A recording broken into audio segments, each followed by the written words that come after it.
Case तो 8 साल पुराना है, लेकिन मामला आज से 11 साल पहले शुरू हुआ और ये मामला आज बिलाखिर अपने अंजाम को पहुंचता नजर आ रहा है। ममनुआ फंडिंग केस तो इलेक्शन कमीशन में 2014 में पहुंचा, मगर ये मामला शुरू 2011 में हो गया था, जब तहरीक इंसाफ के बानी रुकन अकबर एस बाबर ने दावा किया कि उन्होंने 2011 से ही तहरीक इंसाफ के चेयरमैन इमरान खान को खतूत लिखे और फिर उन्होंने सितंबर 2011 में तहरीक इंसाफ के चेयरमैन इमरान खान को एक खत लिखा और निशानदही की कि पार्टी में माली मामला ठीक नहीं हैं। फिर वो पार्टी में और इमरान खान के सामने ये मामला उठाते रहे, मगर उन्हें पार्टी से निकाल दिया गया। और फिर 2014 में अकबर एस बाबर ये मामला इलेक्शन कमीशन में ले गए, जहां से 8 साल के बाद एक अहम फैसला सामने आ गया है। इलेक्शन कमीशन ने अपने फैसले में तहरीक इंसाफ को गैर मुल्की शहरियों और कंपनियों से चंदे के नाम पर ममनुआ फंड हासिल करने वाली जमात करार दे दिया है और तहरीक इंसाफ के फंड जब्त करने से मुताल्लिक पार्टी को नोटिस भी जारी कर दिया है और हिदायत की है कि इस केस में जो मजीद कार्रवाई कानून के मुताबिक बनती है वो की जाए,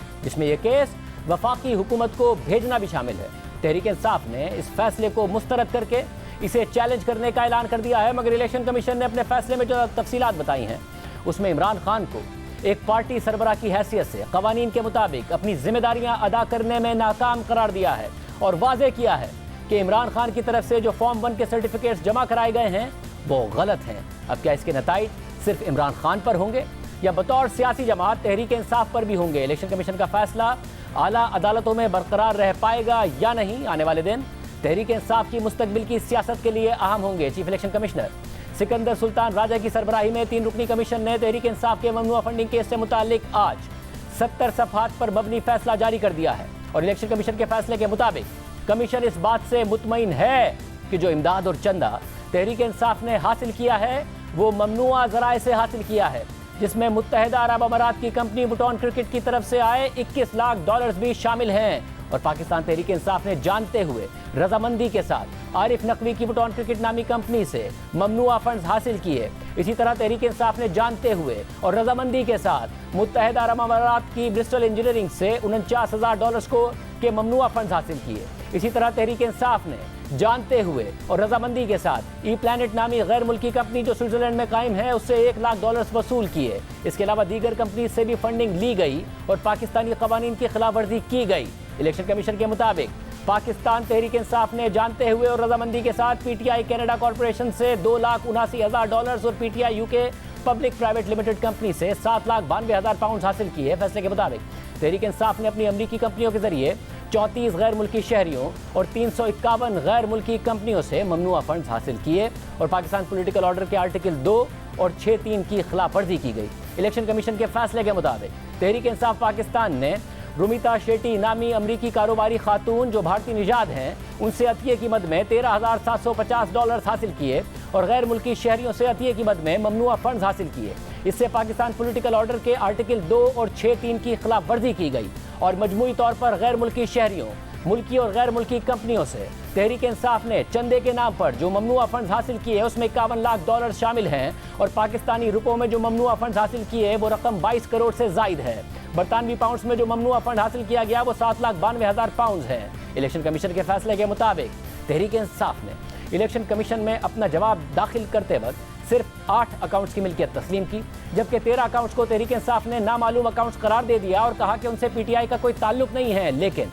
जो डेटा स्टेट बैंक से हासिल किया गया उससे जाहिर होता है कि तमाम 13 अकाउंट्स जिन्हें तहरीक इंसाफ ने तस्लीम करने से इनकार किया वो अकाउंट्स तहरीक इंसाफ की मरकजी और सूबाई सीनियर क़यादत की तरफ से खोले गए। इलेक्शन कमीशन के मुताबिक तहरीक इंसाफ ने मजीद 3 अकाउंट्स भी जाहिर नहीं किए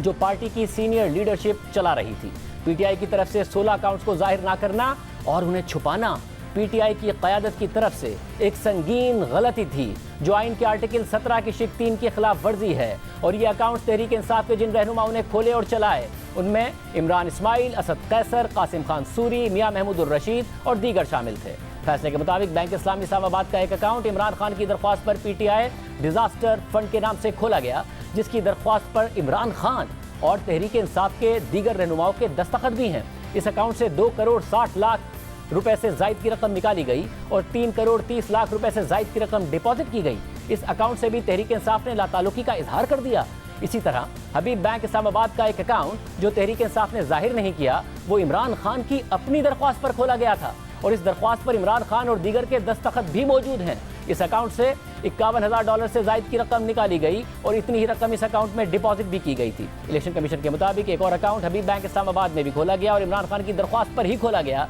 लेकिन उसे भी जाहिर नहीं किया गया। इस अकाउंट में 8 करोड़ 40 लाख रुपए से ज्यादा की रकम निकाली गई और 8 करोड़ 60 लाख से ज्यादा की रकम इस अकाउंट में डिपॉजिट की गई। इलेक्शन कमीशन के मुताबिक तहरीक इंसाफ जिन अकाउंट से लाताल्लुकी का इजहार करती रही, उन्हीं अकाउंट्स के जरिए अपने जाहिर शुदा अकाउंट्स के साथ ट्रांजैक्शंस भी करती रही। इसकी मिसाल देते हुए इलेक्शन कमीशन ने अपने फैसले में लिखा कि मालूमात के मुताबिक 1 करोड़ 19 लाख की रकम गैर जाहिर शुदा हबीब बैंक इस्लामाबाद के अकाउंट से PTI के जाहिर शुदा हबीब बैंक के अकाउंट में डाली गई और इन ट्रांजैक्शन से जाहिर होता है कि तहरीक इंसाफ इन गैर जाहिर शुदा अकाउंट से मुताल्लिक मालूमात रखती थी और इन अकाउंट से ट्रांजैक्शंस भी कर रही थी। इसलिए तहरीक इंसाफ का इन अकाउंट्स की नफी करने का मौक़िफ़ और इन्हें नामालूम करार देने के मौक़िफ़ को गैर कानूनी समझकर तस्लीम नहीं किया जा सकता, क्योंकि इनसे स्टेट बैंक के क़वाइद व ज़वाबित की खिलाफ वर्जी की गई है। इसी तरह इलेक्शन कमीशन ने तहरीक इंसाफ के दीगर जाहिर शुदा और गैर जाहिर शुदा अकाउंट्स के दरमियान ट्रांजैक्शंस की तफसीलात भी अपने फैसले में बताई हैं। इलेक्शन कमीशन के मुताबिक तहरीक इंसाफ ने जिन 13 अकाउंट्स को नामालूम और गैर मुतल्लिका करार दिया, जिन्हें दरअसल तहरीक इंसाफ के रहनुमा चला रहे थे, उन 13 अकाउंट्स में 2008 से लेकर 2013 तक 21 करोड़ 50 लाख से जायद की रकम वसूल की गई और 19 करोड़ 95 लाख से जायद की रकम निकाली गई। इलेक्शन कमीशन के मुताबिक इमरान खान ने तहरीक इंसाफ के अकाउंट से मुताल्लिक जो फॉर्म 1 सर्टिफिकेट्स इलेक्शन कमीशन में जमा कराए हैं, उनमें इस बात की तस्दीक की है उन्होंने कि तहरीक इंसाफ पाकिस्तान के कवानीन के मुताबिक ऑपरेट कर रही है और ये डिक्लेरेशन दिया है कि पार्टी के ज़राए आमदनी आर्टिकल 17 की शिक 3 के तहत मुताबिकत रखते हैं। इलेक्शन कमीशन के फैसले के मुताबिक एक सियासी जमात के सरबराह होने की हैसियत से इमरान खान इस बात के पाबंद थे कि वो यकीनी बनाते कि इलेक्शन कमीशन के सामने तमाम चीज़ें जाहिर हों। हमारे पास जो रिकॉर्ड मौजूद है, इससे हम ये करार देते हैं कि इमरान खान पाकिस्तानी कवानीन के तहत अपने फ़राइज़ की अंजाम दही में नाकाम हुए हैं। पाकिस्तान तहरीक इंसाफ के चेयरमैन इमरान खान ने 2008 से 2013 तक जो फॉर्म और दस्तखतशुदा सर्टिफिकेट जमा कराया है, वो इन अकाउंटिंग मालूमात से मुताबिकत नहीं रखता जो स्टेट बैंक के जरिए मुख्तलिफ बैंकों से हासिल की गई हैं। इमरान खान ने 5 साल तक जो चीज़ें जमा कराई हैं, वो मजमूई तौर पर गलत हैं।